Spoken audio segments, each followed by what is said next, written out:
Hi అండి. Rice చపాతీల్లోకి అదిరిపోయే chicken masala gravy curry చేసుకుందామండి. చాలా అంటే చాలా టేస్టీగా ఉంటుంది. పీస్ కూడా చాలా సాఫ్ట్గా కుక్ అయింది. చూసేద్దామండి ప్రాసెస్. ఇప్పుడు ముందుగా క్లీన్ చేసి పెట్టుకున్న చికెన్ తీసుకొని అందులో టేస్ట్కి తగినంత సాల్ట్, హాఫ్ స్పూన్ పసుపు, మీ స్పైసీనెస్కి తగినంత కారం వేసుకొని, నేను 1 స్పూన్ వేసుకున్నాను దీంట్లో తయారు చేసుకున్న కారం కాబట్టి. 1 స్పూన్ అల్లం వెల్లుల్లి పేస్ట్, హాఫ్ చెక్క నిమ్మరసం వేసుకొని మసాలా అంతా పీసెస్కి బాగా పట్టేలా కలుపుకోవాలండి. మీకు టైం ఉంటే ఒక 2 అవర్స్ పాటు ఫ్రిడ్జ్లో పెట్టుకుంటే చికెన్ అనేది సాఫ్ట్గా కుక్ అవుతుందండి. లేదు అంటే ఒక 1 అవర్ పాటు పక్కన పెట్టేసి కుక్ చేసుకోవచ్చు. చూడండి, పీసెస్కి మసాలా అంతా ఇలా పట్టాక పక్కన పెట్టుకోవాలి. ఇప్పుడు మసాలా కోసం స్టవ్ ఆన్ చేసుకొని కడాయి పెట్టుకొని అందులో 2 స్పూన్స్ ధనియాలు, బిర్యానీ స్పైసెస్ తీసుకోవాలండి. యాలకులు, దాల్చిన చెక్క, లవంగాలు వేసి లో ఫ్లేమ్లో ఫ్రై చేసుకోవాలి. ఇప్పుడు అందులో 1 స్పూన్ జీలకర్ర వేసి ఫ్రై చేసుకోవాలండి. మసాలాలంతా బాగా ఫ్రై అయ్యాక మిక్సీ జార్లో తీసుకొని మిక్సీ పౌడర్ చేసి పక్కన పెట్టుకోవాలి. ఇదే మసాలా అండి, ఇంకెటువంటి మసాలాలు యాడ్ చేయట్లేదు కర్రీలోన.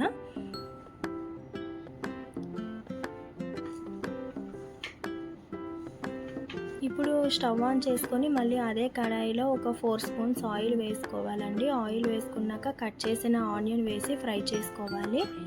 ఇది మసాలా కోసం ఫ్రై చేసుకుంటున్నామండి. ఎక్కువగా ఫ్రై అవ్వాల్సిన అవసరం లేదు, 50% ఫ్రై చేసుకుంటే సరిపోతుంది. ఇప్పుడు ఇందులో ఒక 5 క్యాష్యూ నట్స్ వేసుకుంటున్నాను గ్రేవీ థిక్నెస్ కోసం. వేసి బాగా కలుపుకోవాలండి. ఇప్పుడు ముందుగా కట్ చేసి పెట్టుకున్న 2 టొమాటో ముక్కలను కూడా వేసి టొమాటోలు సాఫ్ట్గా కుక్ అయ్యే వరకు ఫ్రై చేసుకోవాలండి. ఇప్పుడు టొమాటో సాఫ్ట్గా కుక్ అయింది కదండి. ఇప్పుడు స్టవ్ ఆఫ్ చేసుకొని ఆనియన్, టొమాటో చల్లారాక మిక్సీ జార్లో వేసి పేస్ట్ చేసుకొని పక్కన పెట్టుకోవాలండి. ఇప్పుడు స్టవ్ ఆన్ చేసుకొని కడాయి పెట్టుకొని అందులో 4 స్పూన్స్ ఆయిల్ వేసుకొని బిర్యానీ ఆకు అండ్ ముందుగా పేస్ట్ చేసుకొని ఆనియన్, టొమాటో పేస్ట్ వేసి ఫ్రై చేసుకోవాలండి. ఎక్కువ టైం ఫ్రై చేసుకోవాల్సిన అవసరం లేదు, ఎందుకంటే ఆల్రెడీ ఆనియన్, టొమాటోని ఫ్రై చేసి మిక్సీ చేసుకున్నాం కాబట్టి.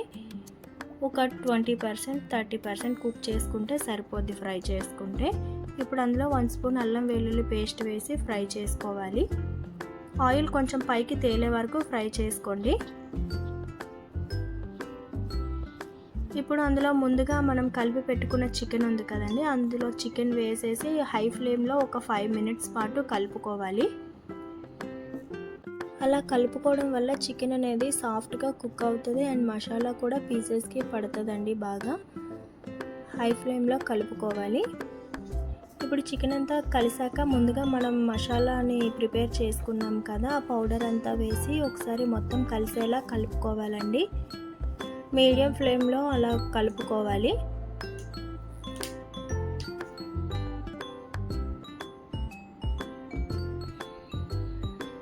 ఇప్పుడు మూత పెట్టుకొని ఒక 5 మినిట్స్ పాటు మీడియం ఫ్లేమ్లో ఫ్రై చేసుకోవాలండి.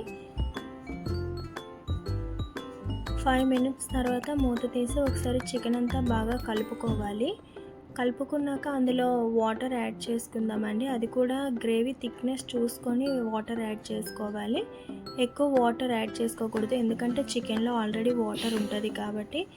ఒకసారి అంతా కలిపి ఒకసారి గ్రేవీ చెక్ చేయండి. గ్రేవీ థిక్గా ఉంది అంటే ఆ మాత్రం వాటర్ సరిపోతుంది. ఇప్పుడు మీడియం ఫ్లేమ్లో మూత పెట్టేసి కుక్ చేసుకోవాలండి. మధ్య మధ్యలో తీసి కదుపుతూ ఉండాలి, లేదు అంటే అడుగు పట్టేస్తుంది.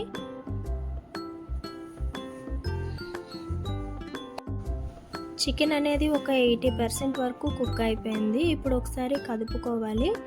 మీకు గ్రేవీ కన్సిస్టెన్సీ చూసుకొని మీరు దాన్ని బట్టి కుక్ చేసుకోండి. అంటే చపాతీ అయితే ఒకలా, రైస్లోకి అయితే ఒకలా చేసుకుంటారు కదా, సో కన్సిస్టెన్సీ చూసుకొని కుక్ చేసుకోవాలి. ఇప్పుడు అందులో ముందుగా కట్ చేసి పెట్టుకున్న కొత్తిమీర వేసి కలుపుకోవాలి.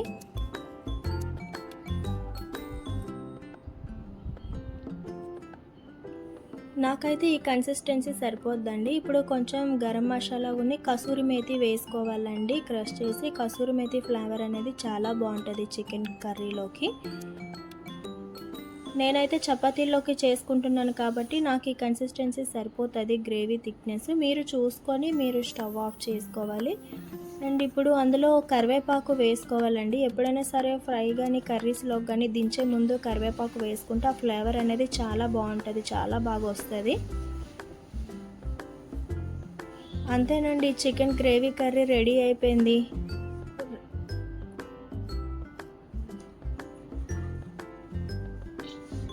వీడియో చూసారు కదా, వీడియో నచ్చినట్టయితే లైక్ చేయండి అండ్ సబ్స్క్రైబ్